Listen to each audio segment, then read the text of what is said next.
regardless of whether the Apollo moon landing was faked or not. An interesting photograph hangs on the wall of the Sanctuary of the Scottish Rite Masons in Washington, D.C. This photograph shows astronaut Neil Armstrong holding a Masonic apron over his spacesuit. The photograph has seemingly been taken on the moon, or at least on a studio set which resembles the surface of the moon. Neil Armstrong has become a mysterious character since his alleged moon expedition.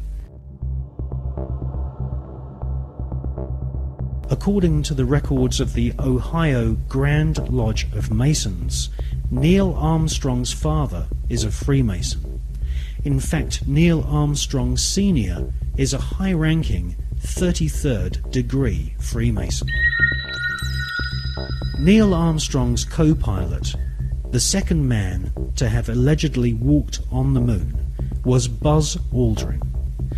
At the time of the Apollo 11 mission, Buzz Aldrin was a 32 degree Freemason. They were in good company, as many of NASA's astronauts were also Freemasons, including Gordon Cooper, Walter Schirra, John Glenn, Edgar Mitchell, Thomas Stafford, and Paul Weitz. These men were all members of the Brotherhood, all sworn to keep secrets on pain of death. These astronaut Masons were under the leadership of Kenneth Kleineknecht, who was NASA's Apollo space program manager.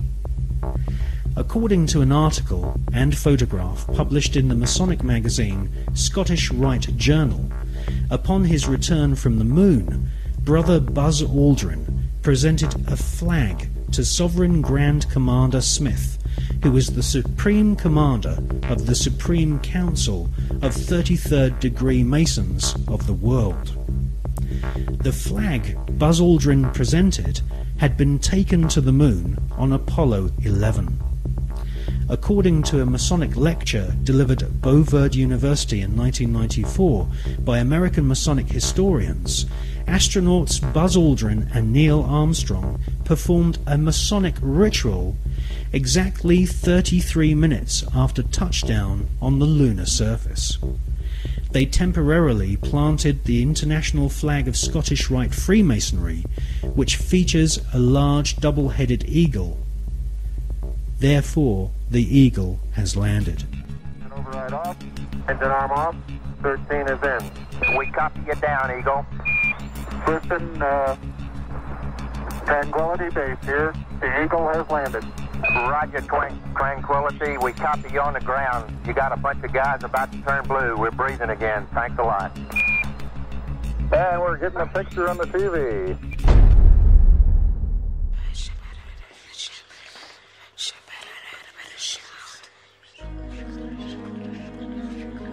The short Masonic ritual Armstrong and Aldrin allegedly performed declared the celestial body of the moon to be the property of the Masonic God. Who is the Masonic God? As confirmed by former Supreme Commander of the 33rd degree and Grand Wizard of the Ku Klux Klan, Albert Pike, the Masonic God is Lucifer.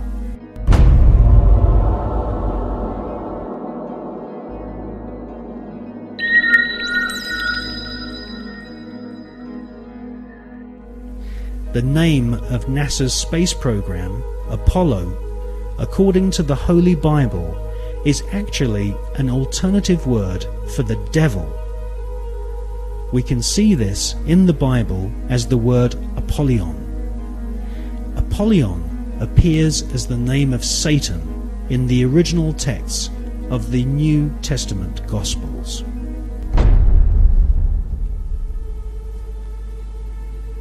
Like Christopher Columbus and many explorers before them, Armstrong and Aldrin used a flag to claim territory for their monarch. Upon their return, NASA Space Program Manager Kenneth Kleineknecht invited the Apollo crew to a secret Masonic ceremony which saw Kleineckt's brother be appointed to the Sovereign Grand Commander and titular head of all Scottish Rite Masons throughout the world.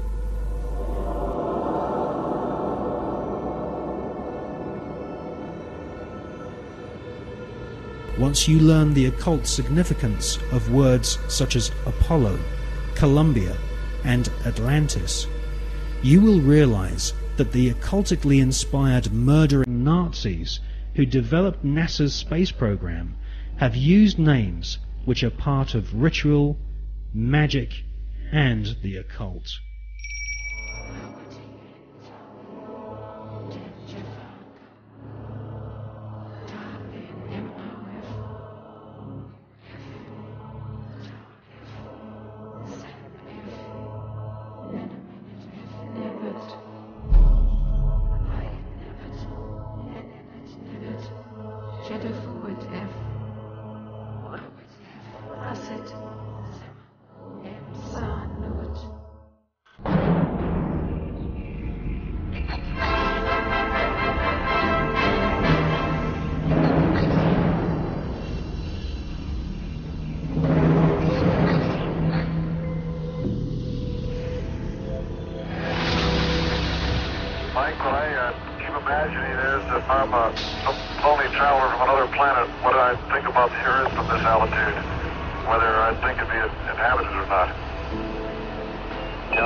On the dark side of the moon, the secret face of our satellite planet, which only a few men in living history have ever seen, there lies a star-shaped crater called Parsons Crater, named after the rocket scientist John Parsons.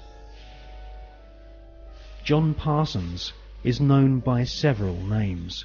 He was born under the name Marvel Whiteside Parsons, and soon became involved in the occult.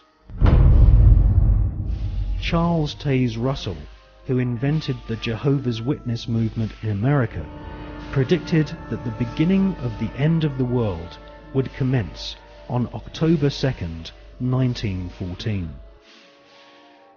On this very day, rocket scientist John Parsons, better known in occult circles as Jack Parsons, was born.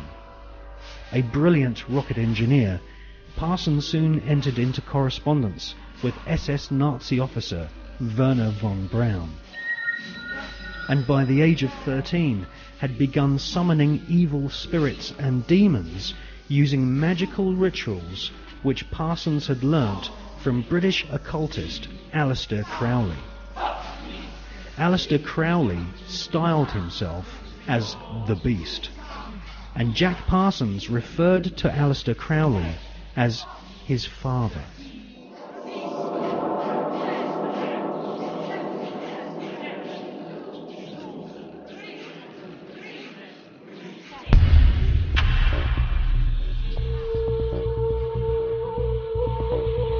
Grand Master of the Priory de Sion, Jules Verne, had written several books which strongly influenced the mind of the young Jack Parsons.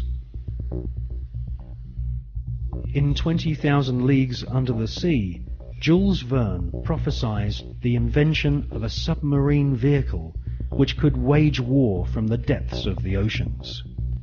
In newspaper reports read by the young Jack Parsons, he saw German U-boats launching futuristic torpedoes, travelling under the sea and causing death and chaos. Young Jack Parsons wrote in his journal that if the French author Jules Verne's submarine was a tangible possibility, then why not the rocket ship which travelled to the moon and back in Verne's other books? For most of Jack Parsons' adult years, he was an adept of occultism and a distant disciple of Aleister Crowley. When Crowley visited California and gave the go-ahead to form a new chapter of his OTO Satanic Secret Society, it was Pasadena the hometown of Parsons, which was chosen. Jack Parsons developed and patented several liquid and solid fuel rocket engines. His patented designs are still being used to this day on intercontinental ballistic missiles such as Polaris and the Space Shuttle. The Polaris nuclear missiles use Parsons rocket technology, which has a pentagram-shaped void impressed into the solid rocket fuel to aid faster burning. Parsons also patented an acid aniline mix, which was used on the first generation of Titan nuclear missiles, used to deliver deadly warheads and also used for high-level atmospheric tests.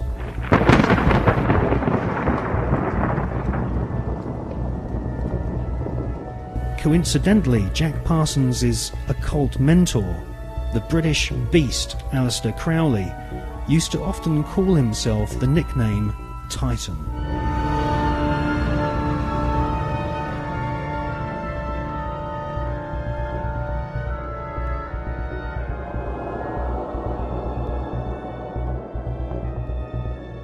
On April the 15th, 1942, Parsons demonstrated a plane powered by 2 liquid fuel rocket boosters at Edwards Air Force Base. The test was witnessed by Alfred Ledding, who fronted the US military's Project Sign, which investigated UFOs and helped cover up the phenomenon for decades.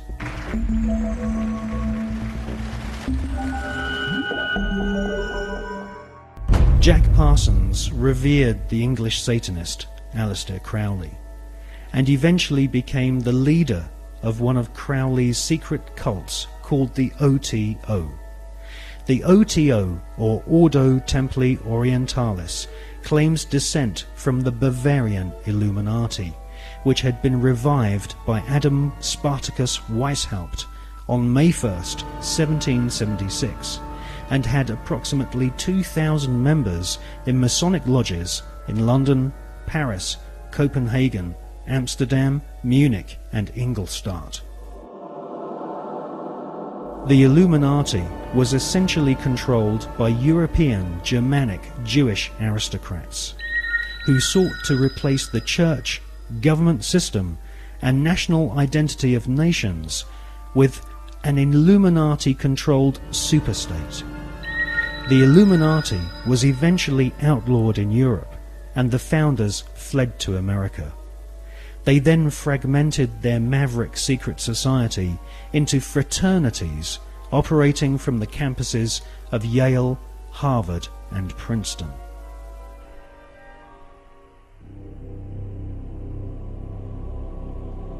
From his pulpit in Brooklyn, New York, charlatan priest Charles Taze Russell prophesied that from October the 2nd, 1914, the beginning of the end of humanity would commence, with the emergence of the Antichrist and Babylon the Great, as foretold in the Bible's Book of Revelation.